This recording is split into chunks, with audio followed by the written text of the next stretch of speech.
Hello, പുതിയൊരു വീഡിയോയിലേക്ക് എല്ലാവർക്കും സ്വാഗതം. എല്ലാവരും എണീറ്റോ?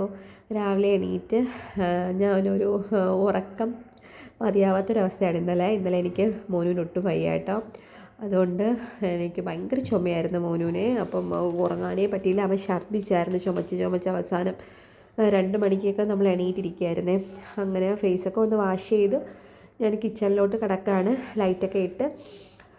ഞാൻ കഴിഞ്ഞ വീഡിയോ പറഞ്ഞിട്ടുണ്ടായിരുന്നു എനിക്ക് ലിവിങ് പ്ലാന്റ്സ് ഭയങ്കര ഇഷ്ടമാണ്. അങ്ങനെ നമ്മുടെ ഈ ഡൈനിങ് ഏരിയയിൽ ഒരു ലിവിങ് പ്ലാന്റ് വെച്ചായിരുന്നു.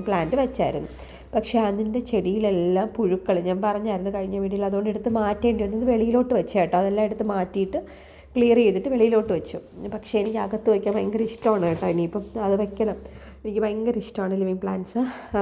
ഈ വീഡിയോ എടുക്കുന്ന ദിവസം എനിക്ക് വലിയ കുഴപ്പമില്ലായിരുന്നു കേട്ടോ. അതായത് ഇന്നലെ ആയിരുന്നു മോനിന് വയ്യായിരുന്നു. ഇന്നായപ്പോൾ എനിക്ക് ഒട്ടും വയ്യ കേട്ടോ. എനിക്ക് ഭയങ്കര തൊണ്ടവേദന, നല്ല പനിയുണ്ട് കേട്ടോ. കുഞ്ഞിന് വരുമ്പോൾ പെട്ടെന്ന് എനിക്കും വരും കേട്ടോ. അടുത്ത് പിന്നെ വേറെ എല്ലാവർക്കും വരും. ഇത് എപ്പോഴും ഇങ്ങനെയാണ്, എന്ത് ചെയ്യാമെന്ന് അറിയില്ല കേട്ടോ. ഞാൻ ഈ പറയുന്ന കാര്യം എന്ന് വെച്ചാൽ, നമ്മളെല്ലാവരും വിചാരിക്കുന്ന വീഡിയോ എടുക്കുമ്പോൾ എല്ലാവർക്കും ഭയങ്കര എപ്പോഴും ഹാപ്പിയാണ് അവർ എന്നൊക്കെ ചിലപ്പോൾ ഞാനും ചിന്തിക്കാറുണ്ട്. അവരെന്ത് ഹാപ്പിയാണ്, അവരുടെ ജീവിതം എന്ത് രസമാണ് എന്നൊക്കെ തോന്നാറുണ്ട്. പക്ഷേ അങ്ങനെയൊന്നും അല്ല കേട്ടോ. റിയൽ ലൈഫിൽ എൻ്റെ അനുഭവം അങ്ങനെയാണ്. നമ്മുടെ ഇവിടെ മിക്കവാറും എന്നും വയ്യായികയും കാര്യങ്ങളൊക്കെ തന്നെയാണ് കേട്ടോ. പിന്നെ ഞാൻ കുറച്ച് വെള്ളം ചൂടാക്കി അത് കുടിക്കുകയാണ്. ഇപ്പോൾ എനിക്ക് ചെറുതായിട്ട് തൊണ്ട ഒരു കരകരപ്പ് മാത്രമേ ഉണ്ടായിരുന്നുള്ളൂ. അപ്പം ഞാൻ വിചാരിച്ചു കുറച്ച് ചൂടുവെള്ളം കുടിക്കാൻ വേണ്ടി. പിന്നീട് മോനിനെ ഇന്ന് ഹോസ്പിറ്റലിൽ കൊണ്ടുപോകണം. കാരണം ഇന്നലെ ഒട്ടും ഉറങ്ങിയില്ല, ചുമച്ചിട്ട് ഛർദ്ദിച്ചു കേട്ടോ. അതുകൊണ്ട് അങ്ങനെ പിന്നെ അത് കൊണ്ടുപോരുന്ന ഇന്നും അവന് ഉച്ചയ്ക്കൊന്നും ഉറങ്ങാനൊന്നും പറ്റില്ല കേട്ടോ, അത്രയ്ക്ക് ചുമയുണ്ട്. പിന്നെ പരിപ്പ് വേവിച്ച് നമ്മളിന്ന് സാമ്പാറും ഇഡ്ഡലിയാണ് ഉണ്ടാക്കണത്. അപ്പോൾ ഇഡ്ഡലി തട്ടൊക്കെ കഴുകി ഇഡ്ഡലി വെക്കാമെന്ന് വിചാരിക്കുന്നത്. ഇഡ്ഡലി ആകുമ്പം കുറച്ച് സ്പീഡാവുമല്ലോ, എല്ലാവർക്കും ഉള്ളത് ഒരു സമയത്ത് തന്നെ ആയി കിട്ടും. എനിക്കിന്ന് 8 മണിയാകുമ്പം ഹോസ്പിറ്റലിൽ പോകണം. കാരണം ഡോക്ടറിൻ്റെ വീട്ടിലാണ് പോണത്. ഹസ്ബൻഡിന് പോകണം. അപ്പോൾ അതിന് മുന്നേ നമ്മളെ കൊണ്ട് ഒന്ന് ഹോസ്പിറ്റലിൽ കാണിച്ചിട്ട് നമ്മൾ തിരിച്ച് തനിയെ ഓട്ടോ പിടിച്ച് വരാമെന്നാണ് വിചാരിക്കുന്നത്. കാരണം തിരികെ കൊണ്ടാക്കാനുള്ള സമയമില്ല. അപ്പോൾ അങ്ങോട്ട് ഹസ്ബൻഡിൻ്റെ കൂടെ പോവും, ആളും കൂടി വരും. എന്നിട്ട് കാണിച്ചിട്ട് തിരിച്ച് വരാമെന്നുള്ളൊരു പ്ലാനിലാണ്. അതുകൊണ്ട് തന്നെ എനിക്ക് 8 മണിക്ക് പോകണം. അതിന് മുന്നേ ലഞ്ചും ആക്കാനുണ്ട്, ബ്രേക്ക്ഫാസ്റ്റും ആക്കാനുണ്ട് കേട്ടോ. ഞാൻ അരി നേരത്തെ തന്നെ തിളപ്പിച്ച് പകുതി വെച്ചിട്ടുണ്ടായിരുന്നു. പിന്നെ നന്ദുക്കുട്ടിയുടെ ബോട്ടിലൊക്കെ ഒന്ന് കഴുകി ആൾക്കുള്ള വെള്ളം എടുക്കുകയാണ്. ആ നന്ദുക്കുട്ടി അങ്ങനെ ആ വീഡിയോസിലൊന്നും വരില്ല കേട്ടോ. ആൾക്ക് വലിയ താല്പര്യമൊന്നുമില്ല. ഞാൻ വീഡിയോ എടുക്കുന്നവർ ഭയങ്കര ഇഷ്ടമാണ്, പക്ഷേ വരാൻ വലിയ താല്പര്യമൊന്നുമില്ല കേട്ടോ. ഞാൻ വിളിക്കുമ്പം വേണ്ട പിന്നെ എടുക്കാം എന്ന് പറഞ്ഞ് അങ്ങനെ ഒഴിഞ്ഞു മാറുവേ. അങ്ങനെയാണ്. എന്നിട്ട് നമ്മൾ വെള്ളം എടുത്ത് എനിക്ക് പിന്നെ ഇടയ്ക്കിടയ്ക്കൊന്ന് തുപ്പാനുള്ള ടെൻഡൻസി ഉണ്ടായിരുന്നേ. പിന്നീടാണ് എനിക്ക് ഭയങ്കര തൊണ്ടവേദനയൊക്കെ വന്നത്. പിന്നെ ഞാൻ എൻ്റെ കയ്യിലൊരു ഓയിൽ ക്യാൻ, അതായത് ഓയിൽ ഗ്ലാസിൻ്റെ ഒരു ബോട്ടിലുണ്ടായിരുന്നേ. അത് പൊട്ടിപ്പോയി, നല്ല ബോട്ടിലായിരുന്നു കേട്ടോ. അപ്പം ഇപ്പോൾ എൻ്റെ കയ്യിലും ഗ്ലാസ് ബോട്ടിലൊന്നും ഇല്ല. അതുകൊണ്ട് ഞാനിപ്പോൾ എണ്ണ വാങ്ങിച്ച അതേ ബോട്ടിൻ്റെ മുകളിൽ അടപ്പില്ല, അതിലൊരു തുളയിട്ട് വെച്ച് കേട്ടോ. അപ്പോൾ എളുപ്പമുണ്ട്, ഒത്തിരി എണ്ണ വീഴത്തില്ലല്ലോ. അങ്ങനെ അതുകൊണ്ട് അങ്ങനെ വെച്ചിരിക്കണം. ഇനി ഒരു ഓയിലിൻ്റെ ഒരു ബോട്ടിൽ വാങ്ങിക്കണം എനിക്കിനി. പിന്നെ നമ്മൾ അരി ഞാൻ തിളപ്പിച്ച് റെഡിയാക്കി, ചോറ് റെഡിയാക്കി വെച്ച് കേട്ടോ. പിന്നെ നമ്മുടെ വെണ്ടയ്ക്ക ഇട്ട്, തക്കാളി ഇട്ട്, മഞ്ഞൾപ്പൊടി, മുളക് പൊടി, മല്ലിപ്പൊടി കുറച്ച് കൂടുതൽ ഇടണം. പിന്നെ വെണ്ടയ്ക്ക ഭയങ്കരമായിട്ടൊന്ന് വേകണതിന് മുന്നേ നമ്മൾ തക്കാളി ഇട്ട് പൊടികളും ഇട്ട് നമ്മളിങ്ങനെ ഇളക്കുകയാണെങ്കിൽ അതങ്ങനെ മറ്റേ ഇളകി പോകില്ല. വെണ്ടയ്ക്ക ചിലപ്പോൾ നമ്മൾ അല്ലെങ്കിൽ നന്നായിട്ട് വെന്ത് കുഴഞ്ഞു പോയാൽ ഇളകി പോകാനുള്ള ചാൻസസ് ഉണ്ട്. പക്ഷെ ഇങ്ങനെ ചെയ്ത് നോക്കണേ. കുറച്ചൊന്ന് വെന്ത് വരുമ്പോൾ അത് ശകലം ഒരു 2 മിനിറ്റ്, 1 മിനിറ്റ്, ഒരു മിനിറ്റൊക്കെ മതി, അല്ല ഒരു കുറച്ച് നേരം ഇട്ടിട്ട് നമ്മൾ തക്കാളി ഇടണം. അപ്പോൾ വെണ്ടയ്ക്ക് ഇങ്ങനെ കുഴാന്നാവത്തില്ല കേട്ടോ. ഇതുപോലെ തന്നെ കിടക്കും, പക്ഷെ വേവുകയും ചെയ്യും. എന്നിട്ട് നമ്മൾ എല്ലാ പൊടികളും ഇട്ട് പിന്നീട് നമ്മൾ ആഡ് ചെയ്യണത് ഉപ്പുവെള്ളമല്ല, നമ്മൾ കായപ്പൊടിയാണ് ഞാൻ ഇട്ടത്. കട്ടക്കായ ഇട്ടില്ല, കായപ്പൊടി ഇട്ട് പിന്നെ നമ്മൾ ഈ പുളിവെള്ളമില്ലേ അതും കൂടി ആഡ് ചെയ്ത് കേട്ടോ. ഇപ്പം കുറച്ച് സാമ്പാർ വെള്ളം പോലെ തോന്നും, പക്ഷേ നല്ല കുറി വന്നു കേട്ടോ. പിന്നെ എനിക്ക് കറിവേപ്പില എൻ്റെ കയ്യിലില്ലായിരുന്നു, വാങ്ങിച്ച മലക്കറിയുടെ കൂടെയും ഇല്ലായിരുന്നേ. പച്ചക്കറി വാങ്ങിച്ചപ്പോൾ അതിൻ്റെ കൂടെ ഇല്ലായിരുന്നു. പിന്നെ മറ്റേ നമ്മുടെ ഈ വറ്റൽമുളകില്ലേ അതും ഇല്ലായിരുന്നു കേട്ടോ. അതിപ്പം ഇന്നാണ് കിട്ടിയത്. അങ്ങനെ ഇപ്പം മോന് രാവിലെ എണീറ്റപ്പോഴേ ഈ ഷർട്ട് ഇട്ട് കേട്ടോ. ഈ ഷർട്ട് ഇട്ടതിന് ശേഷം പിന്നെ ഊരാൻ ഭയങ്കര പാടാണ്, ഭയങ്കര ഇഷ്ടമാണ് ഈ ഷർട്ട് ഇടാൻ വേണ്ടിയിട്ട്. പിന്നെ എങ്ങനെയൊക്കെ പറഞ്ഞാലും ഊരൂല കേട്ടോ. ഇത് തന്നെ ഫുൾ ടൈം വേണമെങ്കിലിടും. വെള്ളമെല്ലാം വീണ രക്ഷപ്പെട്ട് നമുക്ക് ഊരാൻ പറ്റും. അല്ലെങ്കിൽ ഇത് തന്നെ ഇടും കേട്ടോ. പിന്നെ ഞാൻ രാവിലെ പെട്ടെന്ന് തന്നെ പല്ല് തേക്കാമെന്ന് വെച്ചു. ബ്രേക്ക്ഫാസ്റ്റ് ആയല്ലോ, ചോറ് ഒരുവിധം ആയിട്ടുണ്ട്. പിന്നെ പല്ല് തേച്ചു. പിന്നെ അവൻ എടുക്കണമെന്നും പറഞ്ഞ് വന്നു കേട്ടോ. പാവം കൊച്ചിന് ഒട്ടും വയ്യ. നമുക്ക് സങ്കടം തോന്നും കേട്ടോ, വൊമിറ്റ് ചെയ്ത് തീരെ വയ്യാതിരിക്കുമ്പോഴേ. അങ്ങനെ അത് കഴിഞ്ഞിട്ട് ഞാൻ പല്ലൊക്കെ തേച്ച് ഇനി മോനിൻ്റെ പല്ല് തേപ്പിക്കണം, പിന്നെ റെഡിയാക്കണം. ഈ ഷർട്ട് ഊരാൻ പറ്റുമോ എന്നുള്ളതാണ് എൻ്റെ ചിന്ത കേട്ടോ. ഈ ഷർട്ട് ഇട്ടാൽ പിന്നെ ഭയങ്കര പാടാണ് ഊരാൻ വേണ്ടിയിട്ട്. പിള്ളേർക്കൊക്കെ എനിക്ക് തോന്നുന്നു ഷർട്ടും കൈനീളമുള്ള ഷർട്ടൊക്കെ ഇടാൻ ഭയങ്കര ഇഷ്ടമാണ് കേട്ടോ. ഇടയ്ക്കിടയ്ക്ക് എൻ്റെ അടുത്ത് വരണുണ്ട്. വയ്യാത്തത് കൊണ്ട് ഭയങ്കര ഒരു സങ്കടവും ബുദ്ധിമുട്ടുമാണ് കുഞ്ഞുങ്ങളെ ഹാൻഡിൽ ചെയ്യുക. അടുത്ത് പിന്നെ നമുക്കും വയ്യാതാവും. ഇപ്പം മോനും വയ്യ, എനിക്കും വയ്യ കേട്ടോ. ഹസ്ബൻഡിന് ഇപ്പം ചെറുതായിട്ട് തലവേദന തുടങ്ങിയെന്ന് പറഞ്ഞ് വിളിച്ചപ്പം നല്ല തലവേദന എടുക്കുന്നു, എന്താണെന്ന് അറിയില്ല എന്ന് പറഞ്ഞു കേട്ടോ. ഇപ്പം ഇടയ്ക്കിടയ്ക്ക് ഇങ്ങനെ പനി വരുന്നു കേട്ടോ, എന്തു പറയുക.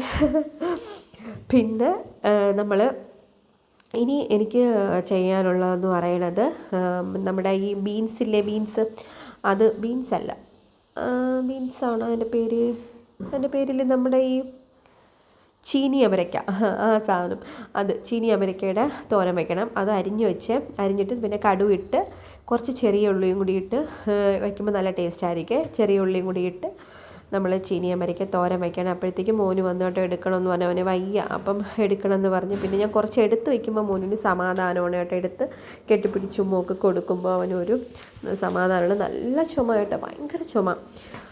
അങ്ങനെ പിന്നെ അവനെ ഇറക്കി വിട്ടു കേട്ടോ. ഹസ്ബൻഡ് ഉള്ളതുകൊണ്ട് നോക്കാമെന്ന് പറഞ്ഞ് അങ്ങനെ ഇറക്കി വിട്ട്. പിന്നെ ഞാൻ തോരൻ അരച്ച് കേട്ടോ. പച്ചമുളക് അല്ലെങ്കിൽ മഞ്ഞൾപ്പൊടി, മുളക് പൊടി അല്ലെങ്കിൽ പച്ചമുളക് ആഡ് ചെയ്യാം കേട്ടോ. പിന്നെ വെളുത്തുള്ളി, ജീരകം, ഇത്തിരി സംഭവങ്ങളാണ് ഞാൻ ഇടുന്ന. ഉപ്പും കൂടി ഇട്ടിട്ട് അടിക്കും. ഞാൻ ജസ്റ്റ് പറഞ്ഞു പോകുന്നതേ ഉള്ളൂ കേട്ടോ. ആരെങ്കിലും കാണാൻ അറിയില്ല എങ്കിൽ അവർക്ക് ഹെൽപ്ഫുൾ ആവട്ടെ എന്ന് വിചാരിച്ചിട്ടാണ് കേട്ടോ. പിന്നെ നമ്മൾ നേരെ ഹോസ്പിറ്റലിൽ പോയി. ഞാൻ അതൊന്നും എടുത്തില്ല, കാരണം ധൃതിയായിരുന്നു കേട്ടോ, ഭയങ്കര തിരക്കായിരുന്നു. പെട്ടെന്ന് പോയിട്ട് വരണമല്ലോ. 8 മണിക്ക് മുന്നേ ഞാൻ പറഞ്ഞില്ലേ കൺസൾട്ടിങ് പിന്നെ പോകണം. അത് കഴിഞ്ഞിട്ട് തിരിച്ച് നമുക്ക് വരണം. അതുകൊണ്ട് പിന്നെ പോയിട്ട് വന്ന ഉടനെ ഞാൻ ചായക്ക് വെച്ചിട്ട് അപ്പം തന്നെ എനിക്ക് ചെറുതായിട്ട് എനിക്ക് പണി കിട്ടിയോ എന്നൊരു സംശയം തുടങ്ങി കേട്ടോ. ചെറുതായിട്ട് നല്ല തൊണ്ടവേദന തുടങ്ങിയിട്ടുണ്ടായിരുന്നു. പിന്നെ കൊണ്ടുപോയ ബാഗ് അങ്ങോട്ട് കൊണ്ടുപോയി ഇങ്ങോട്ട് കൊണ്ടുപോയി എന്തിനാണെന്ന് എനിക്ക് തന്നെ അറിയില്ല കേട്ടോ. എന്നിട്ട് കുറച്ച് ചൂടുവെള്ളം ചെറു ചൂടോടെ മോനുവിന് കൊടുത്തു കേട്ടോ. ഇടയ്ക്കിടയ്ക്ക് അവന് TV ഇട്ട് കുറച്ച് നേരം ഇരുത്തുമ്പോൾ അവൻ കണ്ടോളൂ ഇരുന്ന്. അപ്പോൾ അവന് ബ്രേക്ക്ഫാസ്റ്റ് ഞാൻ കൊടുത്തിട്ടാണ് ഞാൻ ചായക്ക് വെച്ചത്. ഇനി എനിക്ക് കഴിക്കണം, അപ്പം ഞാൻ ചായയും കൂടി കുടിക്കാമെന്ന് വിചാരിച്ച്. അവന് ഒരു ഇഡ്ഡലി എങ്ങനെയോ കഴിപ്പിച്ചു കേട്ടോ. ആദ്യം അവൻ തനിയെ കഴിക്കാമെന്നൊക്കെ പറഞ്ഞ് ഭയങ്കര ഇതായിരുന്നു. പിന്നീട് അതുപോലും കഴിക്കില്ല. പിന്നെ എങ്ങനെയൊക്കെയാണ് ഒരു ഇഡ്ഡലി കൊടുത്തത്. TV കണ്ടാൽ പോലും അവൻ കഴിക്കണില്ല, അവൻ അത്രയ്ക്ക് വയ്യ. പിന്നെ അവന് ശിവ വയ്ക്കണം, ശിവ കാർട്ടൂൺ, അതൊക്കെ ഭയങ്കര ഇഷ്ടമാണ്. ശിവ കാർട്ടൂൺ അതായത് പിന്നെ അതൊക്കെ വെച്ച് കൊടുത്തിട്ട് പിന്നെ എൻ്റെ പരിപാടി എന്ന് പറയണത് ചായ ഇടണം. ഒരു ചായ ഇട്ട് കുടിക്കാമെന്ന് വിചാരിച്ച്. പിന്നെ ഞാൻ ബ്രേക്ക്ഫാസ്റ്റ് കഴിച്ചിട്ടില്ല, അപ്പോൾ അതും കൂടി കഴിക്കാമെന്ന് വിചാരിച്ച്. ചൂട് ചായ കുടിക്കുമ്പോൾ നല്ലൊരു സുഖമാണല്ലേ, വയ്യാതിരിക്കുമ്പം. അപ്പം നല്ലൊരു സുഖമാണ്. അപ്പോൾ എനിക്ക് ചെറുതായിട്ട് ഞാൻ പറഞ്ഞില്ലേ തൊണ്ടവേദന സ്റ്റാർട്ട് ചെയ്തിട്ടുള്ളൂ. ഞാൻ വിചാരിച്ചൊരു ചായ കുടിക്കാം, അപ്പം കുറഞ്ഞാലോ എന്നുള്ള ഇതിൽ അങ്ങനെ ചായയൊക്കെ എടുത്ത്. അപ്പം വലിയ പ്രശ്നമൊന്നുമില്ലായിരുന്നു, ഞാൻ നോർമലായിരുന്നു, നല്ല ഇതായിരുന്നു കേട്ടോ. പക്ഷേ ഇപ്പം ഞാൻ ഭയങ്കരമായിട്ട് വയ്യാതായി കേട്ടോ. എന്നിട്ട് ഞാൻ ഇഡ്ഡലിയും കൂടി എടുത്താൽ ഇതിൻ്റെ കൂടെ കഴിക്കാമല്ലോ. ചായയുടെ കൂടെ എനിക്ക് ബ്രേക്ക്ഫാസ്റ്റ് കഴിക്കാനാണ് ഇഷ്ടം. ഞാൻ പൊതുവെ അങ്ങനെയാണ് കുടിക്കാറുള്ളത്. അപ്പോൾ 2 ഇഡ്ഡലി എടുത്ത് വേണമെങ്കിൽ ഇനി എടുക്കാമല്ലോ. അപ്പോൾ 2 ഇഡ്ഡലി എടുത്ത് പിന്നെ സാമ്പാറും കൂടി എടുത്ത്. ഇപ്പോൾ നന്നായിട്ട് കുറുകി കേട്ടോ സാമ്പാർ, നല്ല കുറുകുറാന്നായിട്ടുണ്ട് സാമ്പാർ. കുറച്ച് നേരം ഇങ്ങനെ ഇരിക്കുമ്പം തന്നെ സാമ്പാർ കുറുകും കേട്ടോ. അപ്പോൾ അങ്ങനെ നല്ല ടേസ്റ്റ് ഉണ്ടായിരുന്നു. അപ്പോൾ എനിക്ക് വാങ്ങിക്കോ രുചിക്കോ ഒന്നും ഒരു കുറവില്ലായിരുന്നു. പക്ഷേ ഇപ്പം അത്ര ഇതില്ല കേട്ടോ, നല്ല സാമ്പാർ നല്ല കുറുകിയിട്ടുണ്ട്. അങ്ങനെ ഞാൻ ഇഡ്ഡലി സാമ്പാറും കൂടി കഴിച്ച് ഞാൻ പിന്നെ ഇവിടെ വെച്ച് നിങ്ങളെയും കൂടി കാണിക്കാമല്ലോ എന്ന് വിചാരിച്ചിട്ടാണ്. അല്ലെങ്കിൽ ഞാൻ വാവയുടെ അടുത്ത് പോയിരിക്കും കേട്ടോ. ഇപ്പം ഞാൻ പോവും, പിന്നെ നിങ്ങളെ ഒന്ന് കാണിക്കാമല്ലോ എന്ന് വിചാരിച്ചിട്ടാണ് കേട്ടോ. ഡൈനിങ് ടേബിളിലൊന്നും പോയിരുന്ന് കഴിക്കാൻ എനിക്ക് വയ്യ ഇന്ന്. അപ്പം പിന്നെ വാവയുടെ അടുത്ത് ഞാൻ പോന്നിച്ച് പിന്നെ ചായ എടുത്ത് നല്ല സിപ്പ് എടുത്ത് നല്ല സുഖം കേട്ടോ. ചായ കുടിക്കുമ്പോൾ നല്ല ടേസ്റ്റും നല്ല സുഖവും കിട്ടും കേട്ടോ. വയ്യാതിരിക്കുമ്പോൾ പൊതുവേ പിന്നെ നിങ്ങളൊന്ന് ട്രൈ ചെയ്ത് നോക്കണം. രാവിലെ ചായ കുടിക്കാതെ ബ്രേക്ക്ഫാസ്റ്റിനോടെ ചായ കുടിക്കുമ്പോൾ നല്ല സുഖമായിരിക്കും കേട്ടോ. അങ്ങനെ ഞാൻ ചായ എല്ലാം കുടിച്ച് പിന്നെ ഞാൻ മോനുവിൻ്റെ ഡ്രസ്സ് മരുന്ന് കൊടുത്തപ്പം മരുന്നല്ല ഇഡ്ഡലി കൊടുത്തപ്പം കുറച്ച് വെള്ളമൊക്കെ ആയി കേട്ടോ. അപ്പം പിന്നെ മാറ്റാൻ പറ്റി. പിന്നെ മോനുവിൻ്റെ ആൻറ്റിബയോട്ടിക്സ് ആണ് കേട്ടോ. ആൻറ്റിബയോട്ടിക്സ് ഉണ്ട്, പിന്നെ സ്നീറസ്റ്റോ അങ്ങനെ എന്തോ ഒരു സ്നീറസ്റ്റ് അങ്ങനെ എന്ത് ജലദോഷത്തിനുള്ള മരുന്ന്, പിന്നെ ഒരു കാൽപോളുണ്ട്, പിന്നെ അസ്കോറിൽ LS അങ്ങനെയുള്ള ഇത്രയും മരുന്ന് കൊടുക്കണം കേട്ടോ. അതുകൂടി അയ്യോ ഈ മരുന്ന് കൊടുക്കാൻ പെടുന്ന പാട് അത് വേറെ കാര്യം. ഇത്രയും ഇടവിട്ട് കൊടുക്കണ്ടേ, ഭയങ്കര പാടാണ്. അവർക്ക് ഇഷ്ടപ്പെടുകയില്ല. ഫുഡ് കൊടുക്കാൻ തന്നെ കിടന്ന് പാടുപെടണം നമുക്കറിയാം.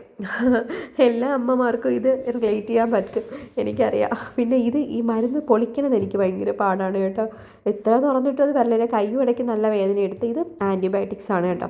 അതിൽ കുറച്ച് വെള്ളം അവർ തന്നെ തന്നിട്ടുണ്ട്. അതിന് നമ്മൾ നന്നായിട്ട് ഷേക്ക് ചെയ്തിട്ട്, അതായത് ഈ ആൻറ്റിബയോട്ടിക്സ് നന്നായിട്ട് ഷേക്ക് ചെയ്തതിന് ശേഷം ഈ വെള്ളം അതിലോട്ട് ഒഴിച്ചിട്ട് പിന്നെയും നന്നായിട്ട് ഷേക്ക് ചെയ്യണം. എന്നിട്ട് വീണ്ടും കുറച്ചായിട്ട് ഒഴിച്ച് വീണ്ടും ഷേക്ക് ചെയ്ത് നന്നായിട്ട് നമ്മൾ എടുക്കുകയാണ് ചെയ്യണത്. എന്നിട്ട് ഇത് 2 ബോട്ടിലുണ്ട് കണ്ടോ, 2 എണ്ണം ഇരിപ്പുണ്ട്. അതിൻ്റെ തന്നെ ഒരെണ്ണം ഇപ്പം പൊട്ടിച്ച് അത് കഴിഞ്ഞതിന് ശേഷം നെക്സ്റ്റ് എടുക്കണം. അങ്ങനെ ഒരാഴ്ചയോ 7 ദിവസമോ 5 ദിവസമോ എന്തോ ആണ് കേട്ടോ മരുന്ന്. അങ്ങനെ പിന്നെ ഞാൻ എല്ലാം നോക്കിയിട്ട് ഡോക്ടർ തന്ന മരുന്നിൻ്റെ ഇതെല്ലാം നോക്കിയിട്ട് ഏതൊക്കെയാണ് കൊടുക്കേണ്ടതെന്ന് അങ്ങനെ ഓരോന്നായിട്ട് ആദ്യം ആൻറ്റിബയോട്ടിക്സ് കൊടുക്കാമെന്ന് വിചാരിക്കണം കേട്ടോ. എന്നിട്ട് ഓരോന്നായിട്ട് കൊടുക്കാമെന്നാണ് വിചാരിക്കുന്നത്. ഇനി എന്താവുമെന്ന് അറിയില്ല. തുപ്പാതിരുന്നാൽ കൊള്ളാം. ഞാൻ മിക്കവാറും ഈ TV കണ്ടുകൊണ്ടിരിക്കും, ബാക്കിൽ കൂടെ പോയി പതുക്കെ വായിൽ ഒഴിച്ചു കൊടുക്കുക, അങ്ങനെയാണ് ചെയ്യണത് കേട്ടോ. ഒരു തവണ മരുന്ന് ബാക്കിൽ കൂടി പോയി ഒഴിച്ചു കൊടുത്താൽ പിന്നെ നമുക്കത് പറ്റില്ല. ആ ഒരു ഐഡിയ വർക്കാവില്ല കേട്ടോ. അവർ മനസ്സിലാക്കും കേട്ടോ, ഇനിയിപ്പം വന്നാലോ. അപ്പോൾ നമ്മൾ പറഞ്ഞ സൗണ്ട് കേൾക്കുമ്പോഴേ അവർ തിരിഞ്ഞ് നോക്കും. പിന്നെ ബാക്കി മരുന്നൊക്കെ ഞാൻ ഇനി എങ്ങനെ കൊടുക്കുമെന്നോ എന്നുള്ള വിഷമത്തിലാണ് ഞാൻ ഇപ്പോൾ നിൽക്കുന്നത് കേട്ടോ. അപ്പോൾ thank you for watching. Hope you guys enjoy this video. Love you all. അപ്പോൾ നമുക്ക് നെക്സ്റ്റ് വീഡിയോയിൽ നല്ലൊരു കണ്ടൻറ്റുമായിട്ട് കാണാം. നിങ്ങൾക്ക് ഇഷ്ടമായെങ്കിൽ നിങ്ങൾ എന്തായാലും സബ്സ്ക്രൈബ് ചെയ്യാൻ മറക്കല്ലേ. അപ്പോൾ നമ്മൾ നെക്സ്റ്റ് വീഡിയോയിൽ കാണാമല്ലേ. അതുവരേക്കും ടേക്ക് കെയർ. ബൈ.